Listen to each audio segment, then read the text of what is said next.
Во кампањата гласно зборуваа за продолжување на мандатот на СЈО, но платформата на албанските партии се чини дека повеќе не ги рефлектира овие заложби.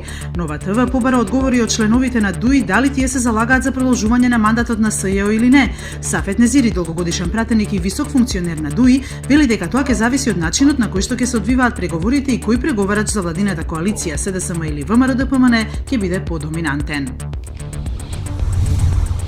Голем дел од констатациите се лаги, манипулации и тешка злоупотреба на полувистини со кои бившиот премиер покажува сериозна опседнатост со теориите на заговор, вели во интервју за нова директорката на Фондацијата Отворено општество Фани Карамфилова-Пановска, одговарајќи на критиките на Никола Груевски, кој тој ги упати последователно во две големи интервјуа на сметка на оваа институција.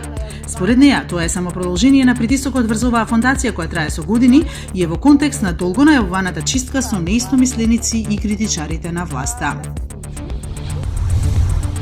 Еден од највлијателните социолози на 20 век, Зигмунд Бауман, почина денеска во Лиц на 91 година. Тој беше голем критичар на глобализацијата, го смета за човекот кој беше моралниот глас на оние кои го немаат, обесправените и слабите. Во ноември 2016 го објави есеот кој ги елаборира причините поради кои светот е виновен зошто Трамп стана председател на САД. Опциите кои ни се нудат под нови околности спаѓаат во категоријата на избор помеѓу многу лошо и уште полошо, напиша Бауман.